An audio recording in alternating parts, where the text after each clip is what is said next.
unique island populations and commonalities between continents only recently separated. Thank you. Study any subdivision of biology or study paleontology and find more than examples and support for evolution. Everywhere you look, the evidence and predictive power are overwhelming. My colleagues for the last few weeks have been giving me examples, and I'm sorry that I haven't been able to share all these examples with you because of the time limit. Creationists ask us to abandon reason, discard evolution because its teaching offends their religious orthodoxy.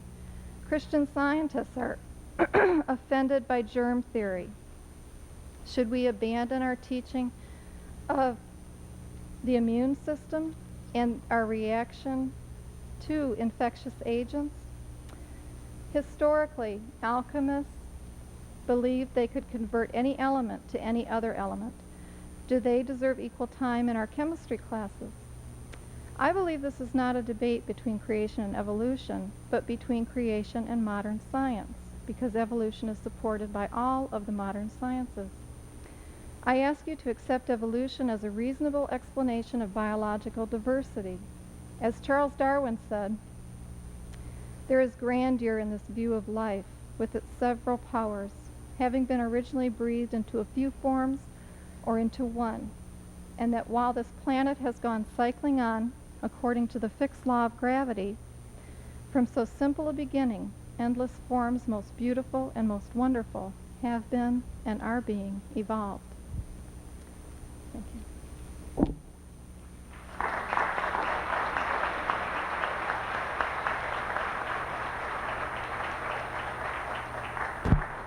Thank you. I remind you that we are here to take questions. I encourage you to write questions and bring them up to me or hand them to the ushers.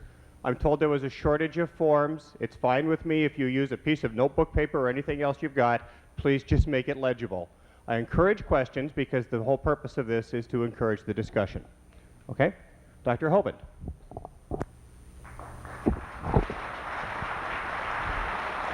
Hello, hello.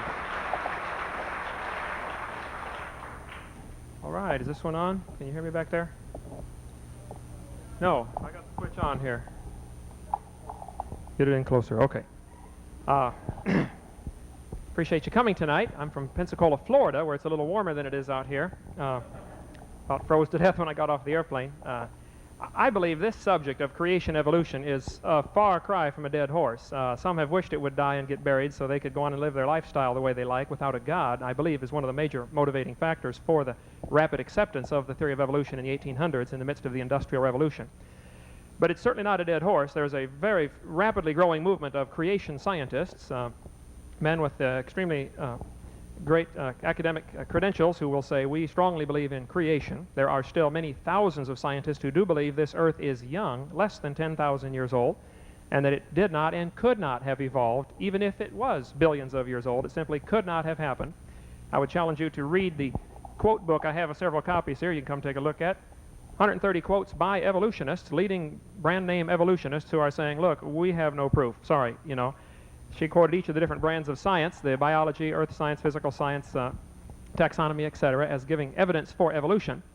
And we'll get into more of that in the question and answer session, I'm sure. I believe this subject is extremely important because what you believe determines how you behave.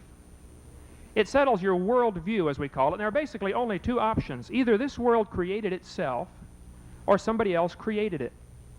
If you believe in the philosophy of evolution, you will look at this world through the worldview of evolution, and your behavior and your attitudes on a multitude of subjects will be vastly different than a creationist.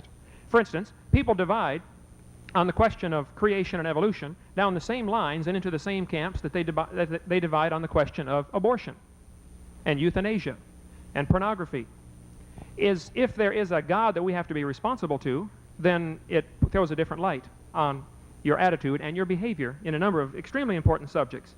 I believe kids should see both sides. For 70 years in the Soviet Union, students were sheltered from any information or knowledge about capitalism. There was a deliberate censorship in all the libraries and all the universities to keep students from understanding and learning about how capitalism can work.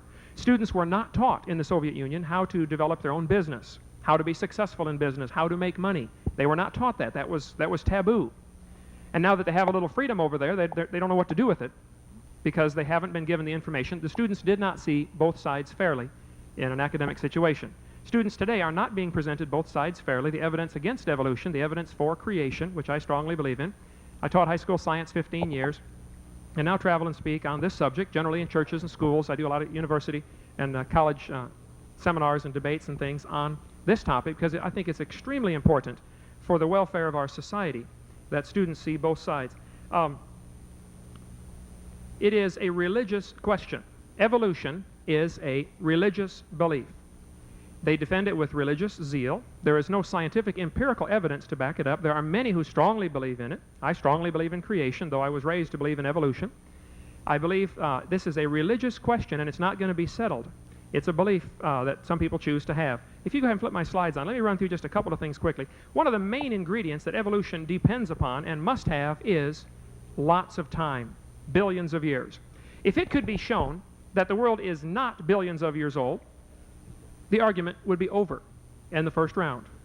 If there is any empirical evidence, I've got a number of things. I thought we had 30 minutes, so I'm going to have to skip a few. My wife, Jo, just graduated from college finally. I have 3 kids, one of each. Let me skip up a few things. Adolf Hitler said, if you tell a lie long enough and loud enough and often enough, the people will believe it. The secret to getting a lie believed is constant repetition. Hitler knew that and certainly practiced it in his society. It's used in advertising. They do it with cigarettes and cowboys. Always putting the two together when there is absolutely no relation between smoking and cowboys. No relation at all.